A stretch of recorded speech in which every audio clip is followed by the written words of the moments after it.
한 명의 의사로서 하지정맥류는 재발하지 않는다는 말보다는 끝까지 책임져 드리겠다는 말을 할 수밖에 없습니다.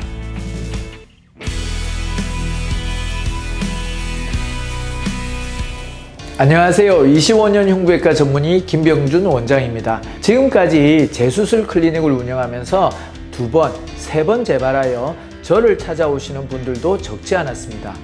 그분들도 모두 원인 혈관을 제거하는 근본 치료를 시행했던 분들이었고 치료 자체도 문제가 없었던 경우가 많았습니다. 환자에게 있어 재발로 인해 다시 재수술을 하는 것은 비용적으로나 신체적으로나 매우 어렵고 힘든 일입니다. 그럼에도 불구하고 재수술을 결심하시고 저를 찾아오신다는 것은 그 불편한 증상으로 인해 저하된 삶의 질의 무게가 재수술에 대한 부담이나 비용적인 문제보다 크다는 것을 알 수 있습니다. 재발성 하지정맥류도 방치하면 서서히 악화 진행되어 만성정맥부전증과 같은 합병증을 유발하면서 증상의 빈도와 강도를 높이는데요. 그런 경우 하루라도 빨리 치료를 결심하셔야 합니다. 재발성 하지정맥류 치료의 경우에는 초음파 유도화 혈관 경화요법을 시행하는 것이 효과적인데요.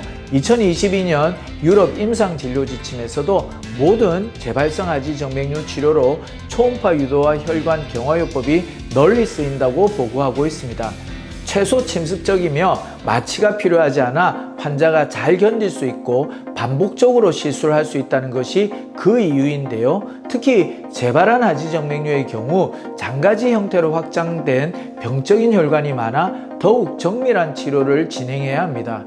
이에 지침에서는 초음파 유도화 혈관 경화요법은 재발성 하지정맥류 치료, 특히 신생혈관 및 장가지 혈관의 치료에 널리 사용될 수 있는 치료법이라고 결론을 내립니다.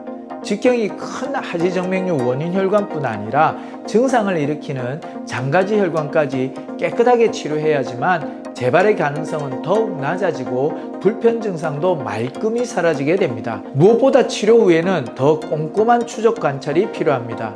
제대로 된 완치와 재발 방지를 위해서는 치료 후 이 기간이 매우 중요한데요. 치료한 혈관이 잘 흡수되었는지 확인하고 추가적인 역류가 없는지 더 정밀히 봐야 합니다. 그 이유는 유럽 임상진료지침에도 잘 나와 있듯 치료 후 1년간 재발성 역류는 무증상으로 나타날 수 있으며 3년에서 5년이 지난 후에야 재발성 하지정맥류로 증상이 발현될 수 있기 때문입니다. 그렇기 때문에 끝까지 재발의 가능성이 있지는 않은지 검진을 통해 추적 관찰하고 그 결과 더 이상 재발의 가능성이 보이지 않을 때 저는 완치라는 말을 비로소 환자에게 전합니다. 이러한 사실들에 비춰보았을 때 저는 한 명의 의사로서 하지정맥류는 재발하지 않는다는 말보다는 끝까지 책임져 드리겠다는 말을 할 수밖에 없습니다.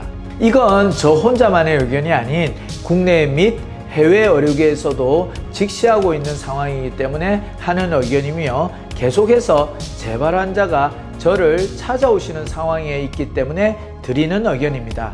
하지정맥류는 완치할 수 있습니다. 그러나 의사로서 진심으로 완치를 선언할 수 있을 때는 장기적인 추적 관찰이 끝난 후여야만 합니다.